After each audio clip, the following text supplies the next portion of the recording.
Seja muito bem-vinda, seja muito bem-vindo ao meu podcast Caminhos de Cura, lições de um cirurgião oncológico e robótico para mulheres no combate ao câncer. Eu sou o Dr. Alex Bruno, eu sou cirurgião robótico em câncer, formado pelo Instituto Nacional de Câncer, e eu faço cirurgias para recuperar meus pacientes, para curar e controlar o câncer, mas acima de tudo, o que eu opero é gente. E o que eu gosto mesmo, de verdade, é ajudar as minhas pacientes a enfrentarem o câncer de uma maneira melhor e recuperarem a sua vida de uma forma melhor. Além de prevenção do câncer, aqui eu também vou falar sobre tratamento e as atitudes e conhecimentos para vivenciar de uma forma melhor esse desafio. Então vamos juntos trilhar um caminho de esperança e de cura. Sejam muito bem-vindos, sejam muito bem-vindas a esta live. Hoje é uma continuação, praticamente, da última live que eu fiz, que eu falei sobre relógio biológico, obesidade, câncer e qual que era a relação dos benefícios da cirurgia robótica para os pacientes obesos. Então, não deu muito tempo para falar sobre cirurgia robótica, e que é uma paixão para mim. Eu faço aqui no Espírito Santo, em Vitória do Espírito Santo. Desde então, eu vejo os benefícios que a cirurgia causa, a cirurgia robótica, para os pacientes. Hoje eu vou falar então, o tema da live de hoje é os benefícios da cirurgia robótica para as pacientes, para as mulheres com obesidade. Então é um assunto muito importante. Eu vou falar de câncer, que é a principal coisa que eu faço, Eu sou o Dr. Alex Bruno, sou cirurgião oncológico. Eu ajudo mulheres com suspeita ou diagnóstico de câncer a lidarem com esse desafio da melhor maneira possível.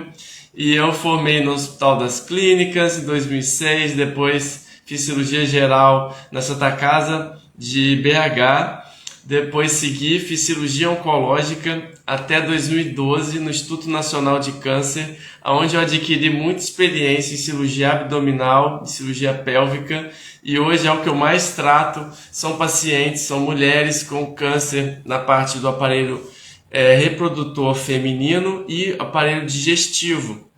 Então é algo que eu mesclo aqui nos meus conteúdos, e de vez em quando eu posto também algumas coisas sobre mentalidade, sobre vivência do câncer, como é que você consegue viver de uma maneira melhor após o tratamento, após o diagnóstico de câncer. E isso também é uma coisa que eu faço muito aqui no consultório, além de operar minhas pacientes, é ajudá-las a resgatar a sua vida, resgatar a sua autoestima, resgatar a sua felicidade.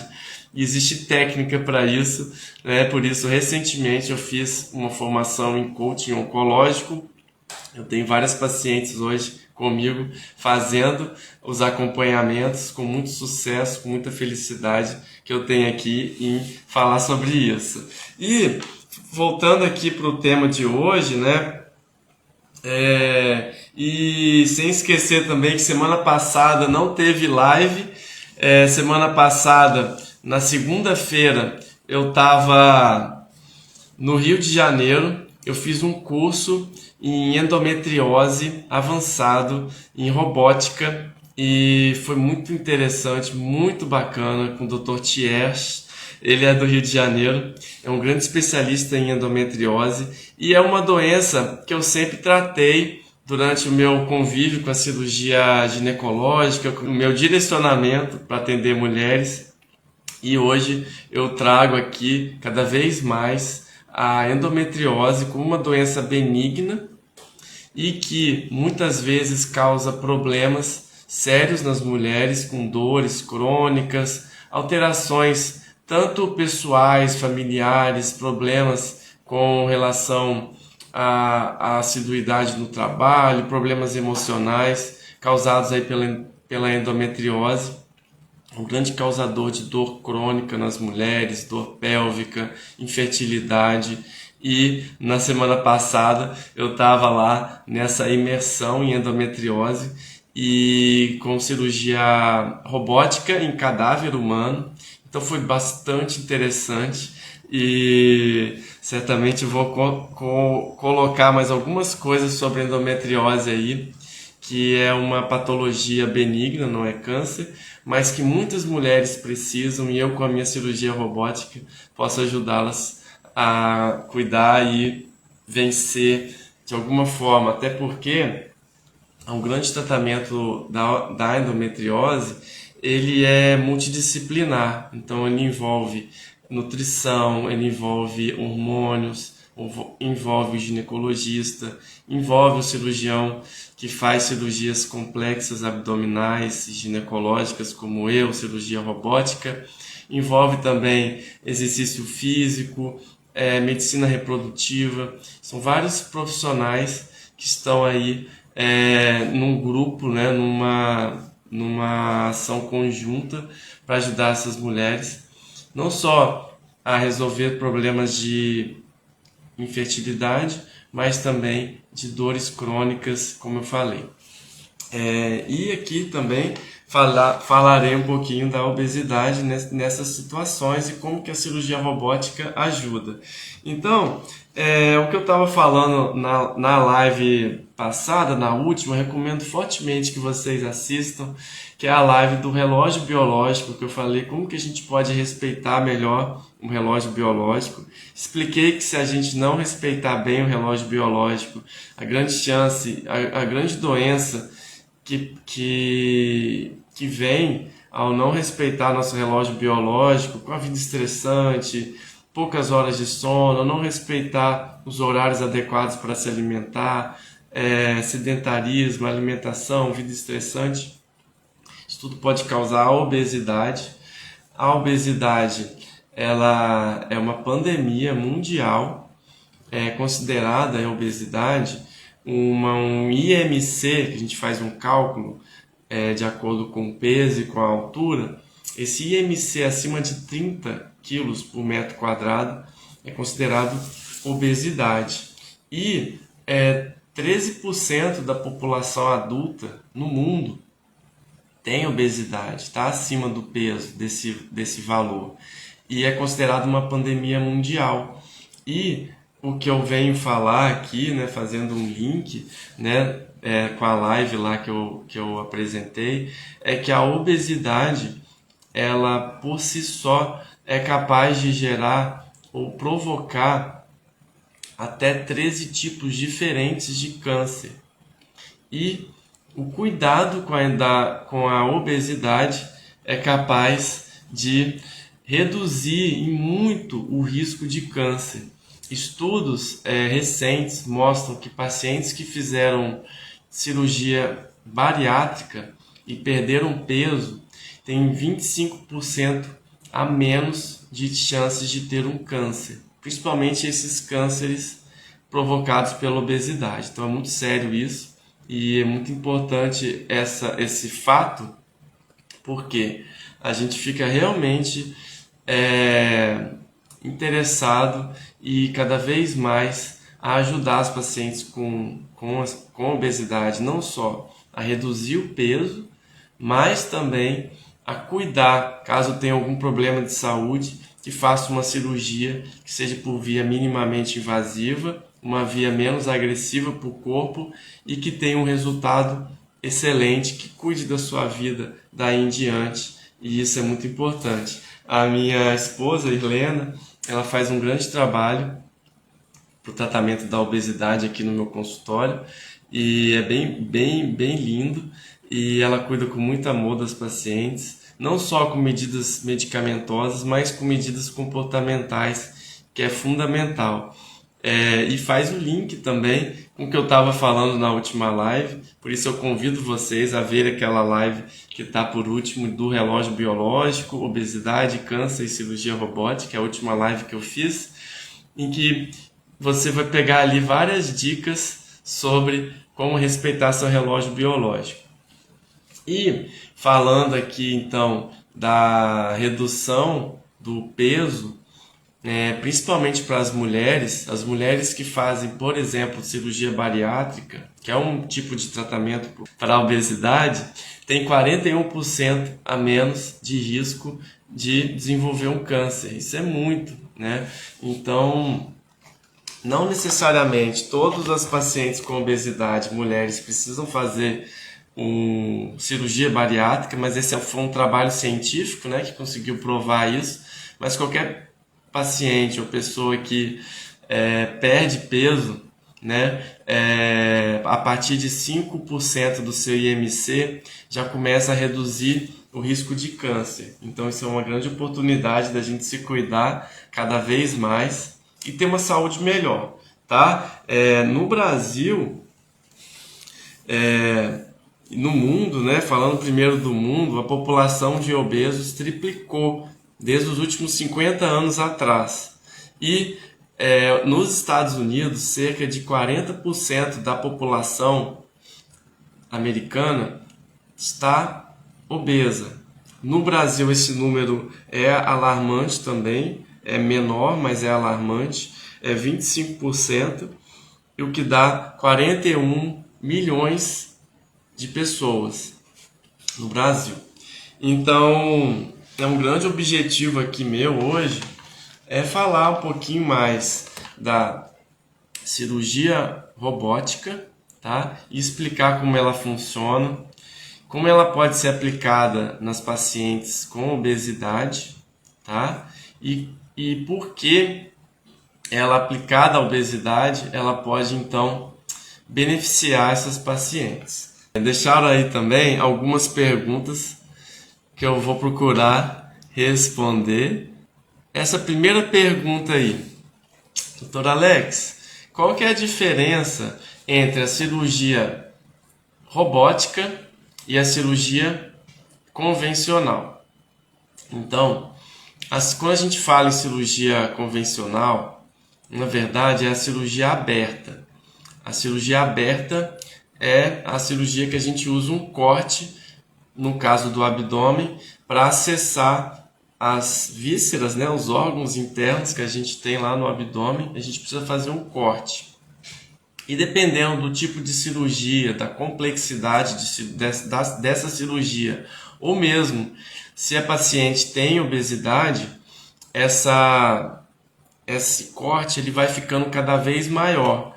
Conforme uma cirurgia fica mais difícil, mais desafiadora por conta da obesidade, por exemplo, porque a obesidade causa aumento da espessura da parede abdominal, a obesidade causa acúmulo de gordura nas vísceras do abdômen, então reduz o espaço ali dentro, fica mais difícil de fazer uma cirurgia no paciente muito obeso. E também órgãos como o fígado acumulam a gordura. Então, quando a gente vai operar uma paciente com obesidade, tecnicamente, mesmo na cirurgia robótica e na cirurgia aberta, a cirurgia já é tecnicamente mais desafiadora. Mas, então, como eu estava dizendo, falando de cirurgia aberta, quando a gente faz uma operação em um paciente, a gente precisa levar várias coisas em consideração.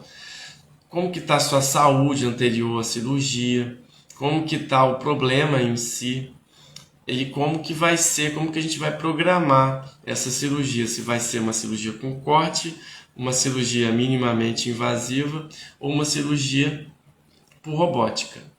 Então, falando aqui da cirurgia em si, qualquer cirurgia, quando a gente faz uma cirurgia, o corpo ele sofre uma agressão, né? Como eu estava dizendo, um corte no abdômen é uma agressão, e se esse corte é maior, a agressão é maior.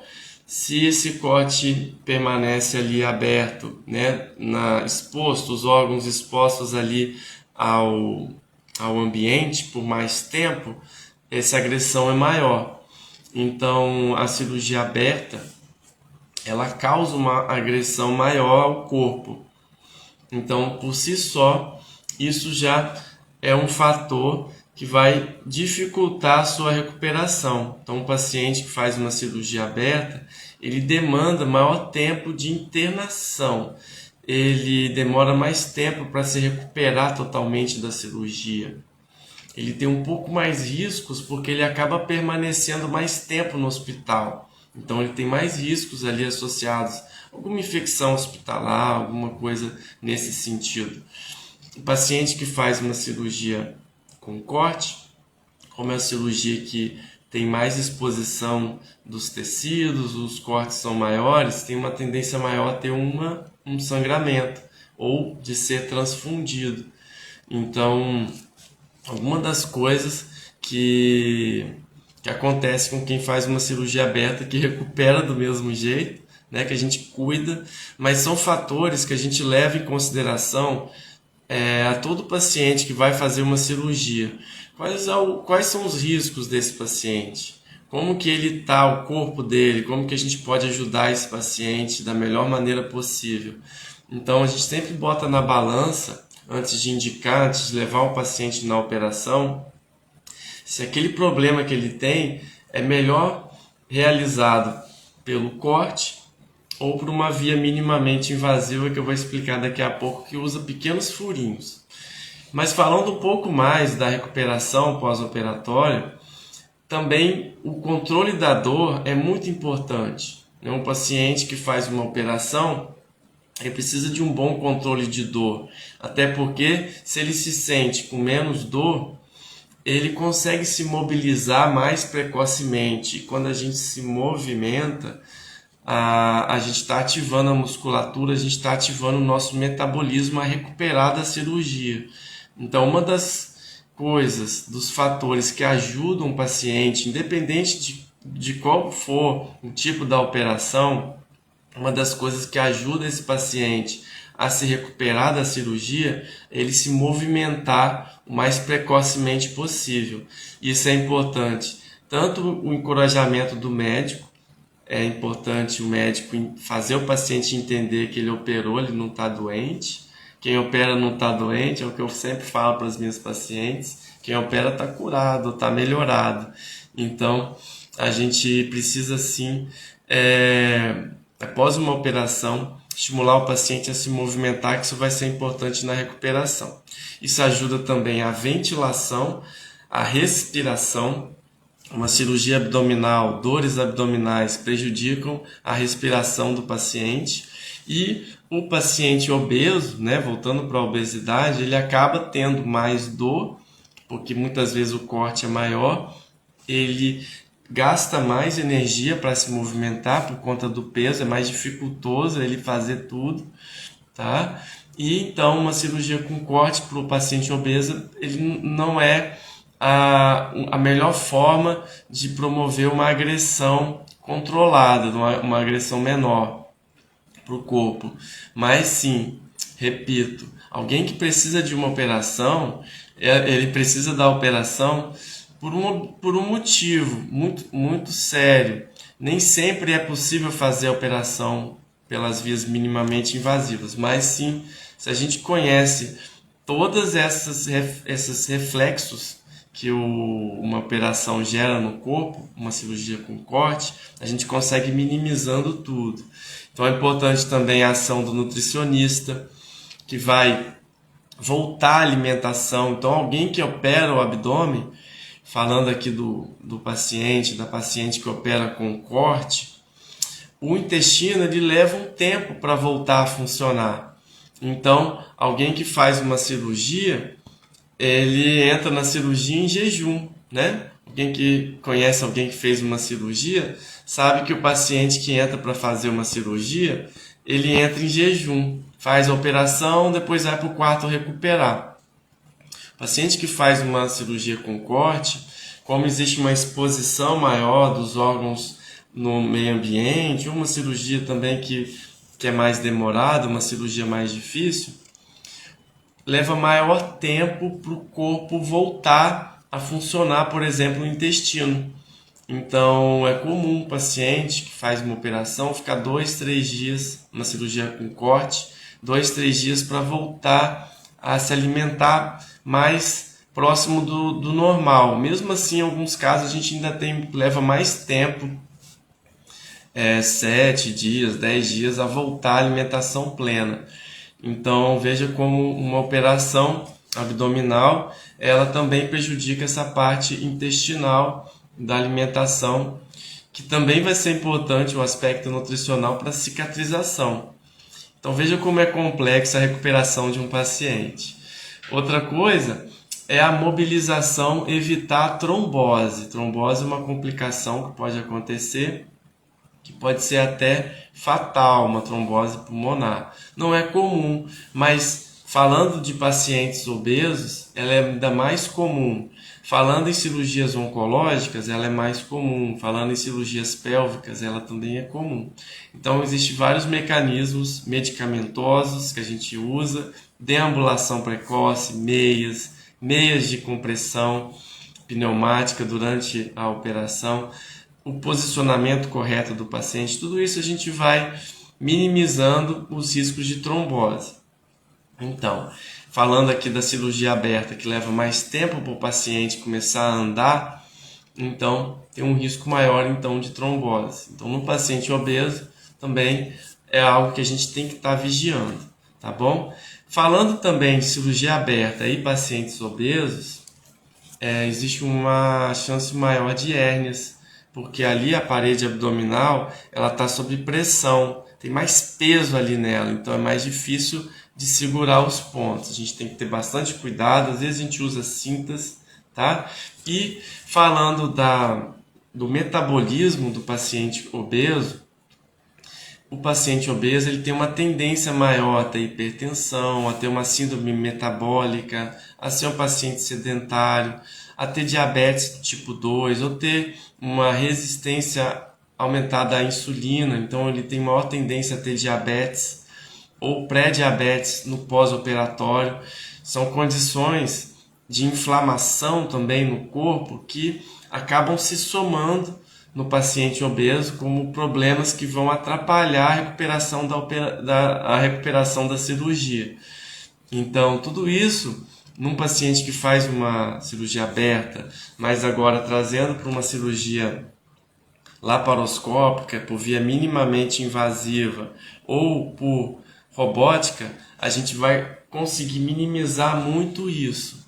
Então, é importante a gente saber também que para a cirurgia aberta tem maior tempo para o paciente voltar ao trabalho novamente, mais risco de infecções, como eu falei, hospitalares, pneumonia, alguma coisa assim, mas também infecção na ferida, onde a gente faz o corte. Então é importante tanto a gente cuidar bastante da feridinha, né? Mesmo o paciente com corte, a gente vigiar. Como é importante a gente cuidar do paciente que faz uma operação antes da cirurgia e depois. Então, aqui no meu consultório é bem comum eu ter aqui minhas pacientes e explicar para elas e oferecer para elas um programa de acompanhamento intensivo pré-operatório, passa pela cirurgia e o pós-operatório. Normalmente esse programa leva 4 meses, um mês pré-operatório, que coincide com a realização dos exames, com o preparo para a cirurgia, marcação da cirurgia, e mais 3 meses de acompanhamento intensivo, em que o paciente volta aqui no primeiro mês 4 vezes, semanalmente. No segundo e no terceiro mês a gente vai reduzindo isso, normalmente a cada mês. O paciente vai voltando até completar os 3 meses. E isso é fundamental para a gente ir acompanhando e também vendo a ferida, vendo a evolução da paciente, tirando dúvidas, medos, receios, acompanhando ali também o retorno às suas atividades mínimas. Então é algo que eu faço muito aqui no meu consultório. E não sei se vocês viram lá, eu botei nos meus stories a chamada, né, para essa nossa live de hoje. E interessante que ia ser amanhã, só que eu esqueci que a Luizinha ela vai ter uma festinha de Natal, uma cantata. Ela vai cantar pra gente, a Luísa e o Lucas. Amanhã é o Lucas, na sexta a Luísa. Eu vou botar aqui pra vocês verem. E aí eu vou ter que ir, lógico, né? Aí botei a live pra hoje, para a gente já conversar sobre obesidade e falar sobre cirurgia robótica. Eu botei lá também uma fotinha, botei lá um videozinho da cirurgia robótica, imagino que vocês tenham visto, quem não viu, veja, que mostra ali como que é o ambiente da cirurgia, a sala cirúrgica, e uma foto lá que eu botei de 2007, que eu era ainda residente de cirurgia geral, que eu estava apresentando um trabalho de obesidade.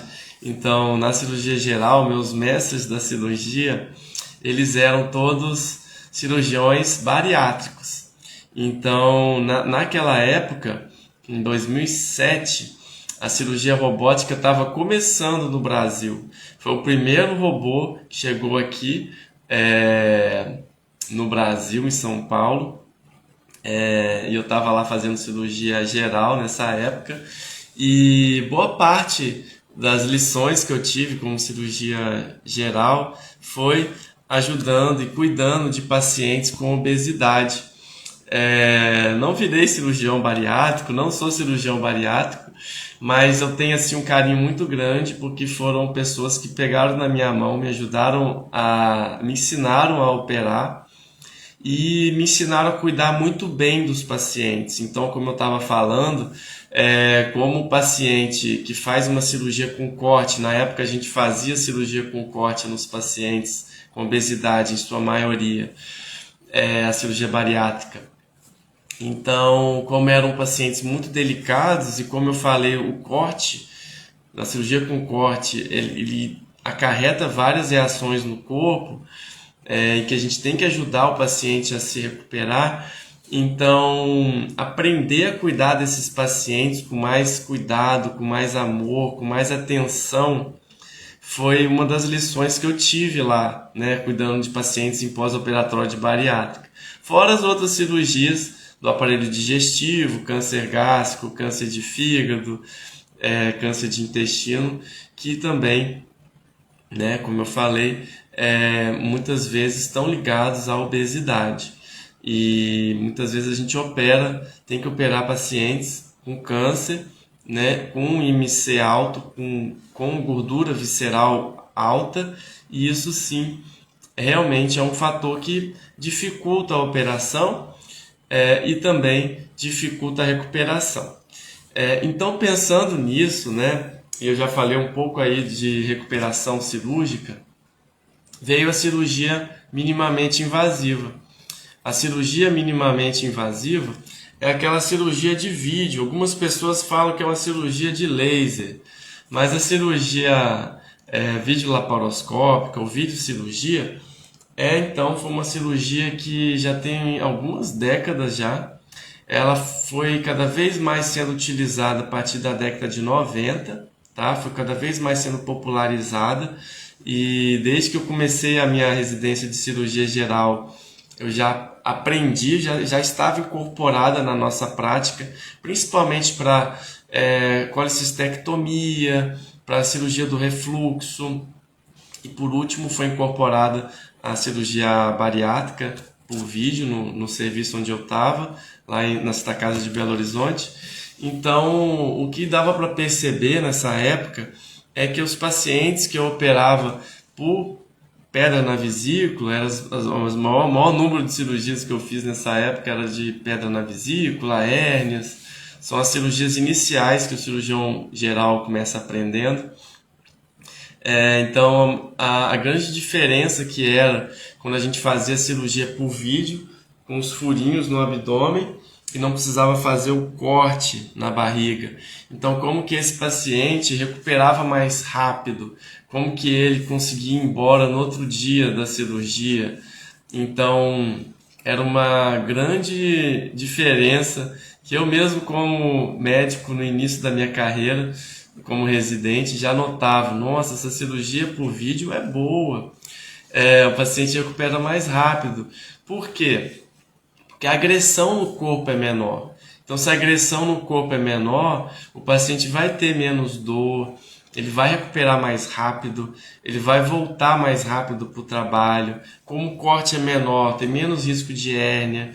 Como o corte é menor, mesmo nos pacientes obesos, tem menos risco de infecção, menos risco de aderências intraabdominais, tem um risco menor de sangramento, porque você deixa de fazer um corte grande e faz cortes pequenos. Como as reações do corpo dos pacientes é bem menor, então ele tem menos risco de ir para o CTI. Se vai para o CTI, fica menos tempo no CTI. Se fica internado, fica menos tempo internado. Reduz o risco de infecções hospitalares. E sem contar os benefícios estéticos.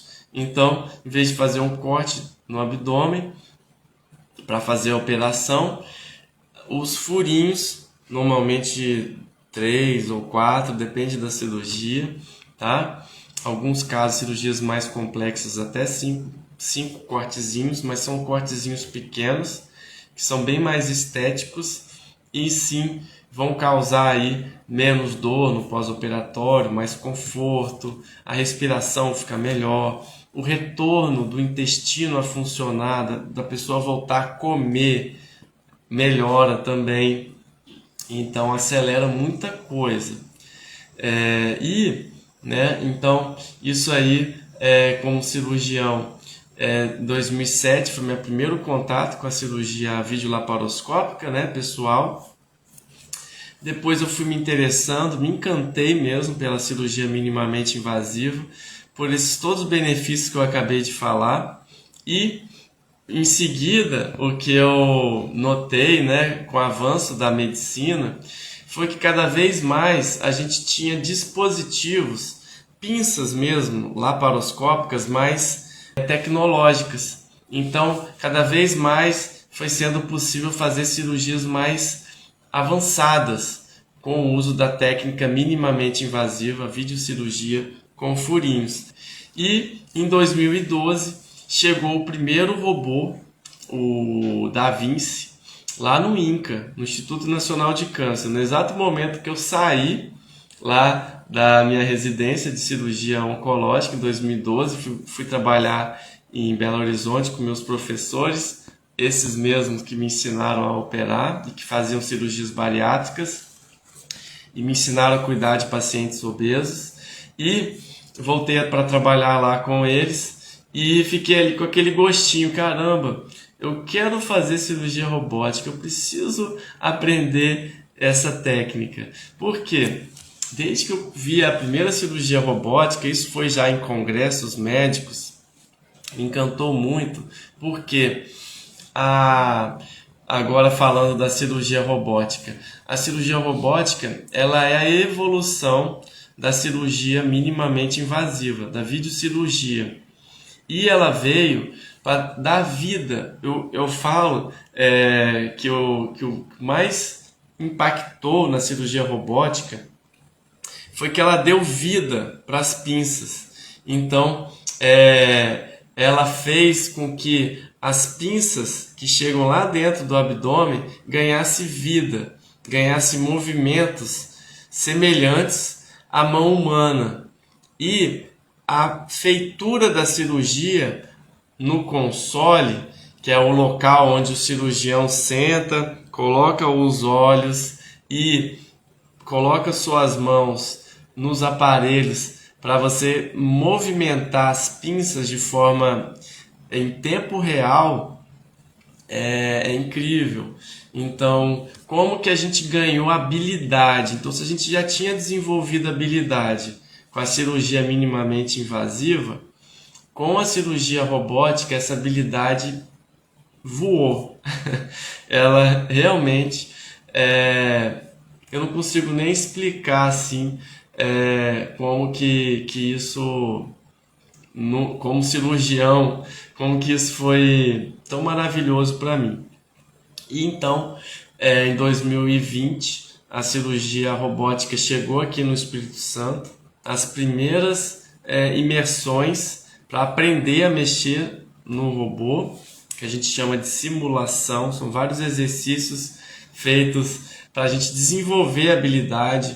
É como se fosse você tirar a carteira. Quando você vai tirar a carteira de motorista, é tudo novo ali, né? O carro, o volante, a marcha, a embreagem, a seta, o retrovisor, é tudo novo e até assusta. Mas você que sabe dirigir,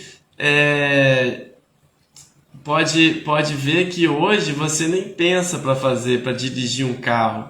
Você começa a dirigir quando vê que você já chegou no lugar que você queria ir e nem sequer pensou para fazer as coisas. Então, a simulação nessa fase inicial, quando o cirurgião está aprendendo, a minha fase foi em 2020, no início de 2020, serve para você quando você chegar para operar o robô de fato, você já está ali totalmente familiarizado e realmente automatizado. Então foi muito interessante. Foram 100 horas que eu fiz, um pouquinho mais de 100 horas, praticando esses exercícios e em seguida foi a certificação, uma cirurgia que a gente faz no animal, totalmente com a ajuda de um veterinário, de pessoas realmente habilitadas. Aí você opera um animal com um robô e as primeiras cirurgias você começa fazendo com um médico já experiente. Então você fazia, né? Na época eu fazia a cirurgia, chamava um médico experiente para me ajudar e assim foi indo, fui caminhando, né? E posso aqui trazer aqui para vocês os benefícios. Mas qual seria a diferença entre a cirurgia videolaparoscópica e a cirurgia robótica? A diferença está na visão do cirurgião, que ele passa a ter uma visão em 3 dimensões e amplificada. Como ele controla a câmera, o cirurgião que controla a câmera, ele consegue ver exatamente onde ele quer ver, aonde ele precisa ver. Então, isso facilitou bastante. Outra coisa que eu já tinha falado é o fato da gente conseguir reproduzir exatamente o movimento da nossa mão lá dentro. Então, se você sair daqui dessa live e assistir o videozinho que eu coloquei de uma cirurgia minha, numa paciente jovem com um tumor pélvico raro, próximo à inervação da perna dela, então era uma cirurgia muito delicada que eu precisava fazer, essa cirurgia. E essa paciente, foi engraçado que ela chegou para mim numa época que estava no meio da pandemia. Então, como era no meio da pandemia e ela precisava fazer uma cirurgia de corte, e como eu falei, a cirurgia de corte te leva mais tempo para recuperar, então acabou que essa paciente eu optei inicialmente por não operar. Mas quando eu peguei a certificação da cirurgia robótica, eu comecei a operar, eu trouxe ela e fiz a cirurgia por robótica, então não precisou fazer os cortes, eu consegui fazer aquela cirurgia delicada sem precisar levar risco maior a ela. Então no outro dia ela já foi embora para casa e assim ela conseguiu ter menos riscos de infecção, por exemplo, do Covid, que na época estava muito em alta, né, a pandemia do Covid. Então isso ajudou muito. E outras coisas que ajudam a cirurgia robótica é o fato de ter sensores de tremor, de conseguir fazer uma cirurgia mais delicada. Então, para pacientes obesos, que existe uma quantidade de gordura abdominal muito grande, isso ajuda a gente a ser mais delicado e conseguir fazer ali a cirurgia. Ajuda esses pacientes, no campo das cirurgias mais complexas, tá bom? E também, como eles recuperam mais rápido, a tecnologia do robô leva ainda menos dor para esses pacientes obesos, porque o robô ele tem uma tecnologia que não leva pressão. O movimento da pinça ele é em um centro remoto, então ele não causa agressão à parede abdominal, enquanto que na cirurgia laparoscópica acaba que o peso da pinça fica ali incomodando o músculo. Tem aqui algumas pessoas legais entraram aqui. E aí a Cristiane falou aqui: às vezes temos receio da modernidade e há por que temer? Obrigada pelos esclarecimentos. Pois é, não há por que temer, porque o ambiente da cirurgia robótica, ele é um ambiente padronizado. Então, desde que foi criado o robô e foi aprovado para o seu uso pelo FDA dos Estados Unidos no ano de 2000, e um pouquinho antes foram realizadas as primeiras cirurgias robóticas, mas o sistema que a gente usa hoje, o sistema Da Vinci, ele está patenteado e em uso nos Estados Unidos desde o ano de 2000. Desde o ano de 2000. Então, há 23 anos atrás. Então, de lá para cá, o sistema robótico ele foi evoluindo, né, nas suas gerações, e a sala ela é muito tecnológica. Hoje em dia, desde aquela época, já se passaram 23 anos, já foram realizadas no mundo perto de 9 milhões de cirurgias robóticas. No Brasil, esse número está em torno de 100 mil cirurgias robóticas realizadas no Brasil. É um número crescente, ainda não não chega perto dos 9 milhões do mundo. E aqui em Vitória a gente tem a oportunidade de operar desde 2020, tá? E já temos assim adquirido uma experiência bastante vasta já, e isso foi muito bom para nós. Então, como eu falei, o número de cirurgias robóticas no mundo é crescente. Anualmente, hoje, 1 milhão de pacientes são operados por via robótica por ano.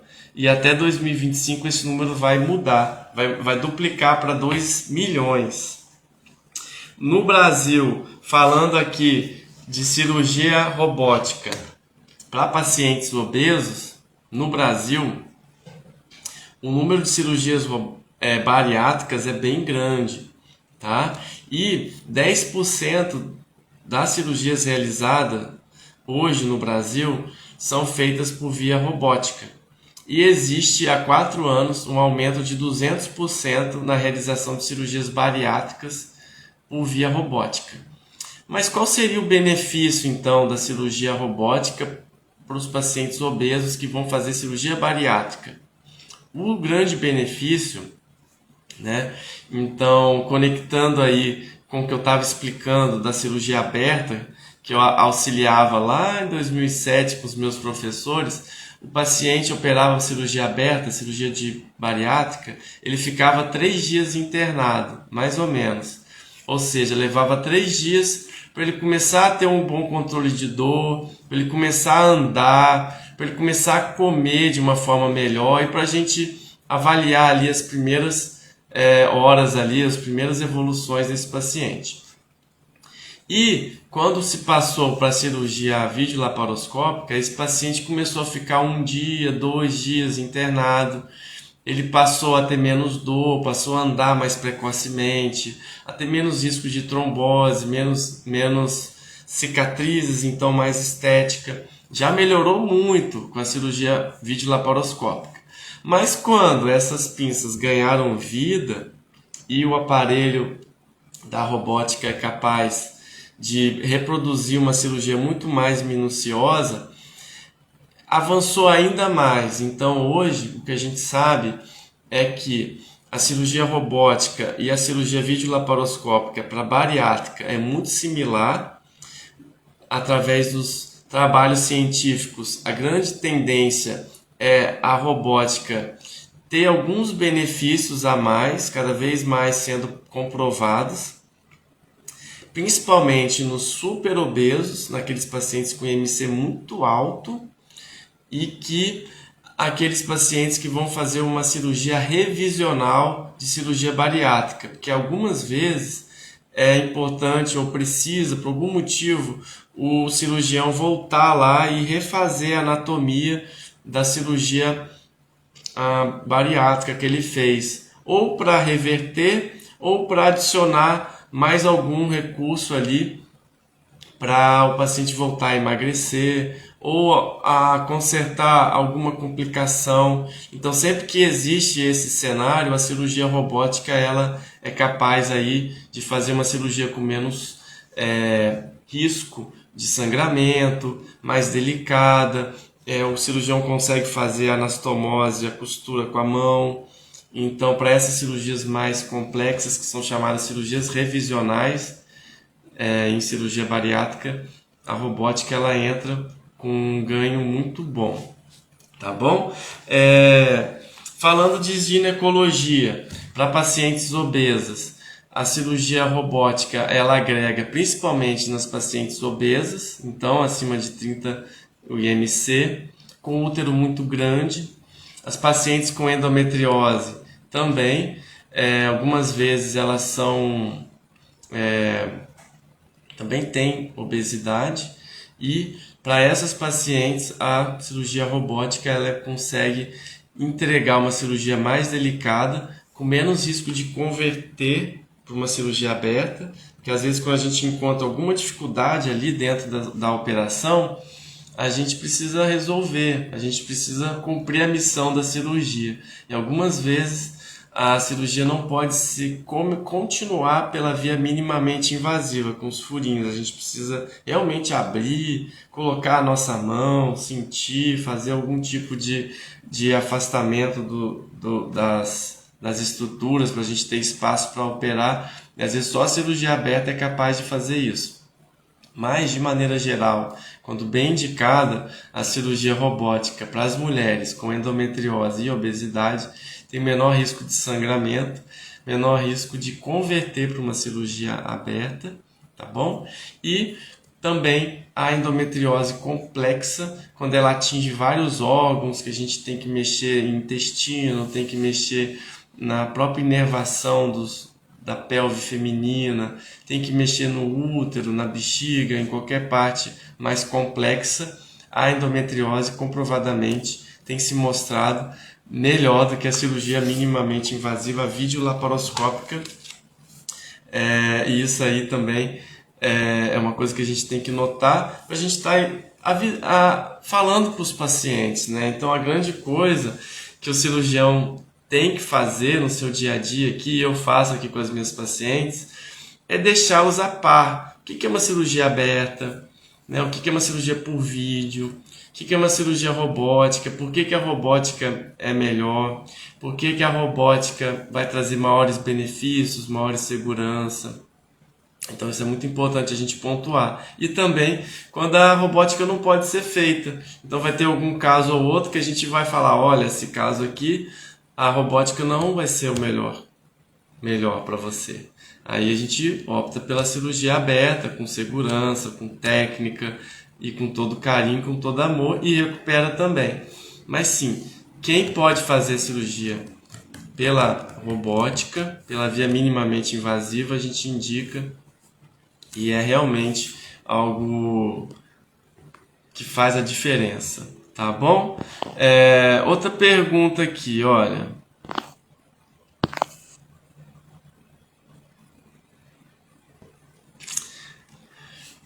Em termos de resultado, tem alguma diferença para a cirurgia tradicional? Então, na literatura, a gente sempre busca saber, é seguro mesmo fazer uma cirurgia por vídeo? É seguro mesmo fazer uma cirurgia por robótica do ponto de vista oncológico, por exemplo? Eu consigo mesmo curar um paciente fazendo a cirurgia por câncer robótica e no paciente obeso? Então, todos os estudos estão mostrando que sim, que é seguro, é oncologicamente correto. Alguns casos, como a cirurgia para o reto médio, reto baixo, quando é aquele finalzinho, o câncer no finalzinho ali do intestino, próximo do ânus, a cirurgia robótica ela é capaz de preservar a inervação de uma forma mais precisa. Ela consegue então melhorar a função sexual tanto do homem e da mulher, não no quesito de melhorar, mas de causar menos impacto, tá? E a chance de ficar com uma colostomia definitiva fazendo a cirurgia por robótica é menor. Então, é também um tipo de câncer que eu trato aqui no meu consultório, que é o câncer de reto, e para o caso do câncer de reto, o resultado da cirurgia robótica ele é melhor, tá? E sim, cada vez mais a gente vai ter artigos mostrando melhores resultados. Por exemplo, para endometriose, né, que é a cirurgia minimamente invasiva é padrão ouro. Para câncer de endométrio, que normalmente está atrelado à obesidade na mulher, e o câncer de endométrio ele também é um tipo de câncer comum no Brasil, e a cirurgia robótica traz para os casos, principalmente os casos de câncer inicial nessas pacientes obesas, uma segurança maior, uma forma de tratar e um menor risco então de recidivas, tá? Outra coisa que a gente tem que notar para pacientes aqui ginecológicas é que a cirurgia robótica também pode ser empregada para manutenção da fertilidade, para tratamento do câncer de colo de útero inicial, câncer de ovário inicial também. Tudo isso a cirurgia robótica ela é capaz de ajudar, tá bom?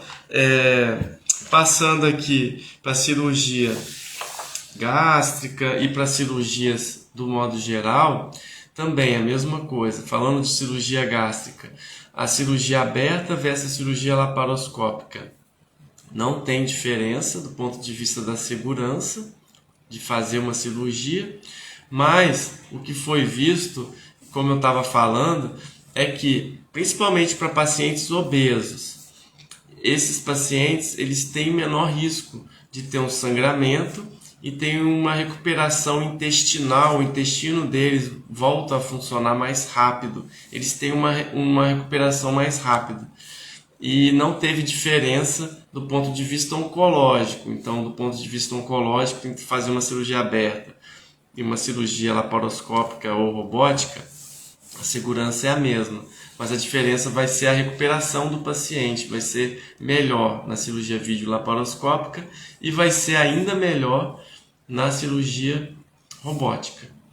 Então, é algo aqui que eu trago hoje para vocês como realmente uma evolução da medicina, a cirurgia robótica, a evolução da cirurgia minimamente invasiva, que consegue então, dentro de um ambiente com furinhos, entregar uma cirurgia muito técnica, muito segura, tá bom? Deixa eu correr mais algumas perguntas aqui. Como que sai do corpo os pedaços retirados, por exemplo, do intestino? Normalmente a gente faz uma contraabertura, a gente ou amplia algum cortezinho desse, faz uma incisão menor, ou faz uma incisão, por exemplo, de cesariana, pequenininha, para tirar a peça, tá bom? Porque essa peça ela precisa ser retirada, quando é o caso de um câncer, toda protegida, a gente coloca elas numa sacolinhas para a gente tirar, então a gente tem todo esse cuidado aí para poder tirar essas peças. E quando a gente faz um corte, mesmo que for maior, só para retirar a peça, o trauma na parede abdominal, a dor que o paciente vai sentir depois é muito menor. Então, mesmo que a gente tenha que fazer algum corte para tirar alguma peça cirúrgica, a gente consegue sim, através de pequenos cortes, retirar com segurança. E quando tem um tumor benigno, por exemplo, miomas, e os miomas acima de 750 ml são mais facilmente operados pela cirurgia robótica, com menos sangramento e com mais resultado, a gente consegue colocar numa sacola e através do morcelador a gente consegue tirar pedacinho por pedacinho e a paciente sair sem corte nenhum, só os cortezinhos pequenininhos no abdômen.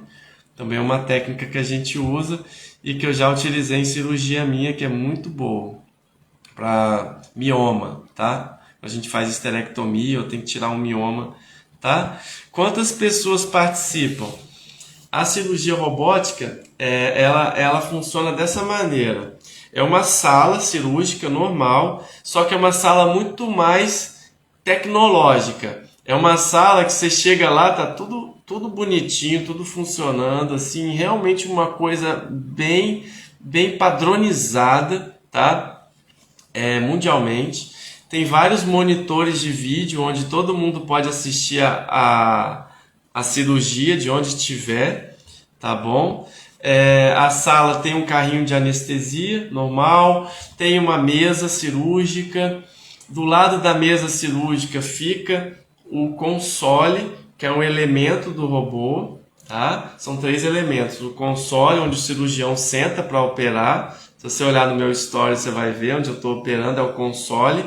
Tem o próprio robô, que a gente estaciona ele, bota os bracinhos dele no paciente, são 4 bracinhos. A gente pode usar 3 ou 4, tá bom? Bracinhos do robô. E uma torre de vídeo principal onde a gente consegue controlar tudo. Então são os 3 componentes do robô. Eles ficam ali ao lado do paciente, tá bom? Deitado ali fica o paciente que é recebido, é visto pelo anestesista, recebido pela equipe de enfermagem, a enfermeira robótica, os circulantes de sala. A instrumentadora cirúrgica, ela fica paramentada com os materiais, entregando as pinças, trocando as pinças, ajudando o cirurgião a todo momento. E normalmente fica 2 auxiliares cirurgiões que ficam ali ao lado do paciente a todo momento também. Numa cirurgia harmônica, a gente vai fazendo tudo se comunicando, porque a gente consegue se falar durante a cirurgia em tempo real, e aquilo vai sendo conduzido, aquela cirurgia. O auxiliar, muitas vezes a gente usa um trocáter, um local onde a gente consegue colocar uma pinça de vídeo, cirurgia, e ele ajuda na cirurgia, isso ajuda bastante. E aí a gente vai fazendo a operação. Quando termina a cirurgia, a gente tira a peça, termina a nossa missão, tira os equipamentos do robô e vai ali conduzindo para o final. O paciente acorda, né, acorda melhor porque não teve tantos cortes, acorda com menos dor, e ali em diante a gente vai acompanhar a paciente. Então 360 aqui na sala da robótica, olha só. Tem um vídeo aqui, outro ali, outro lá e outro ali. É importante para todo cirurgião ter acesso às imagens que estão sendo ali transmitidas ao vivo. Aqui é a mesa cirúrgica, tá? O carrinho do anestesista fica aqui. Aqui é a torre de vídeo em que tem aqui um insuflador, tem a energia do robô, que é o bisturi elétrico, tá? A mesa está sendo feita aqui, vai ser montada, material. E esse aqui é o robô, ó. Aqui. Ó, vê que eu posso mexer nele para posicionar o bracinho aonde eu quiser. Tá? No paciente. E aqui é o console, tá? Aqui eu posso sentar e mexer.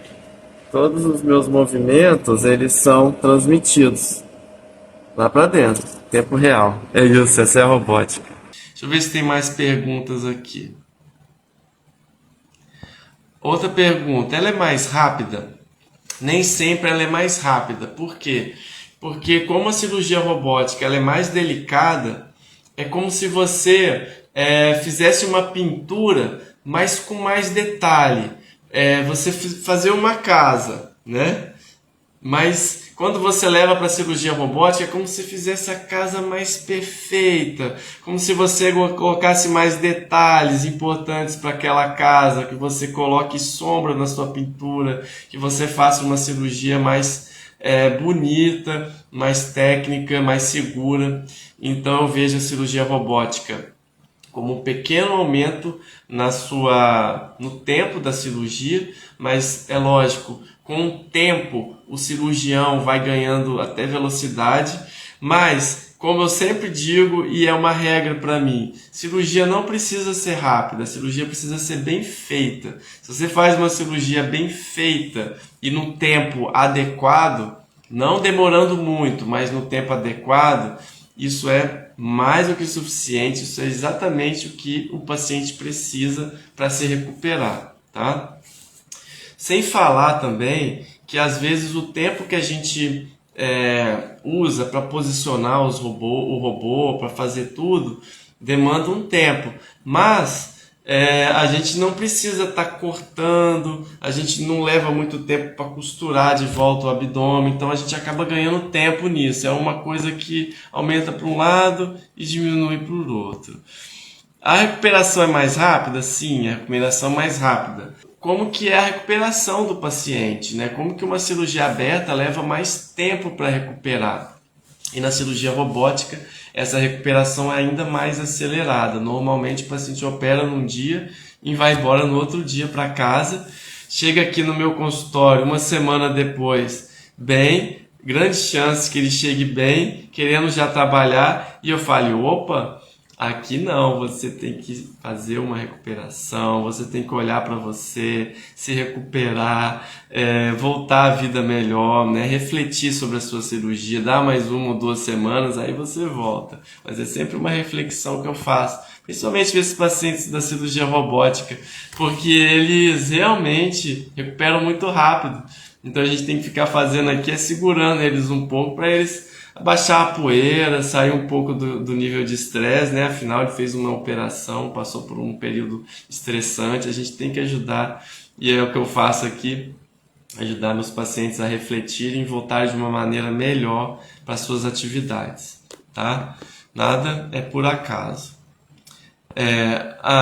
Aí a pergunta aqui, onde você fez a certificação? Eu botei lá no meu Stories, que foi uma parte aqui no Meridional Cariacica, uma parte no IRCAD da América Latina, no Rio de Janeiro, na Barra, e na sequência, depois da certificação, comecei a fazer minhas primeiras cirurgias com meus professores queridos, que eu até coloquei lá, que foram inspiração para mim, que me ensinaram de fato a cirurgia robótica como eu faço hoje. Sou muito grato a eles. E se der um problema no robô durante a cirurgia? Boa pergunta. Então, como a cirurgia ela acontece no ambiente tecnológico, existe ali toda uma sequência de check-ups, uma sequência de checkpoints que ocorrem antes mesmo da cirurgia começar. Então, antes mesmo da cirurgia começar, todo o sistema, quando liga o sistema, ele tem um sistema automático de checagem que é até superior à cirurgia laparoscópica, porque está tudo funcionando. Se você está autorizado a começar a cirurgia, é porque está tudo funcionando. É como se fosse um avião. O piloto só consegue decolar se ele faz uma checagem e vê que está tudo funcionando. Então, dificilmente dá um problema no robô, ou mesmo se ocorrer algum tipo de falha, algum tipo de alteração, existe uma sinalização perfeita e a gente consegue identificar e corrigir algum tipo de problema, algo que possa acontecer. Mas a grande coisa é que, como eu falei, é um sistema tão perfeito e tão aprimorado, né, nesses últimos 23 anos de cirurgia robótica, que o sistema está sendo utilizado, o sistema Da Vinci, que é muito seguro a cirurgia. Dificilmente ocorre um problema que é assim impossível ou um problema sério. É muito, muito, muito, muito raro. Então é sim muito seguro. Os benefícios ultrapassam de longe qualquer possível risco, né, de ter algum problema do robô durante a operação. Além de tudo, né, o sistema ele é feito em uma inteligência artificial, que está todo o tempo olhando ali. É interessante porque quem faz a cirurgia é o cirurgião. Então, tudo que é feito ali, qualquer movimento que é feito ali, é o cirurgião que fez, olhando e com controle de tudo. Então, por isso que ela é muito segura, tá? O robô ele não é capaz de operar sozinho. Então é isso, gente. Já falei bastante. Eu quero saber se existe alguém com alguma dúvida de cirurgia robótica, alguém que quer fazer uma pergunta para mim qualquer sobre o que você quiser, que eu possa te ajudar. Tem alguma pergunta? É sempre um carinho enorme que eu recebo aqui das minhas pacientes, das minhas seguidoras. Podem contar comigo, pode mandar direct, pode tirar dúvida, né? Até onde eu puder ir, né? É fato que às vezes acontece alguma paciente pedir uma dúvida mais técnica, ou às vezes mandar um exame, alguma coisa, e aí sim, nesses casos não é possível a gente como médico, né? O CRM também não permite, não é possível como médico esclarecer todas as dúvidas de uma pessoa através de um direct, né, de uma mensagem. Mas às vezes uma orientação, algo que possa ajudar, né, eu estou sempre aberto a ajudar. E eu quero então agradecer vocês pela presença. Hoje a gente falou sobre obesidade, sobre cirurgia robótica e como que a cirurgia robótica é capaz de ajudar ainda mais as mulheres com câncer ou com doenças tratáveis cirurgicamente que precisam da cirurgia robótica. Então foi um prazer estar com vocês. Um beijo. Até semana que vem que a gente vai estar junto. Se Deus quiser, com um novo tema. Quem quiser botar um tema, pode botar alguma sugestão, que eu tenho o maior carinho de fazer aqui a live. Então, um beijo para vocês. Fiquem com Deus. Até mais.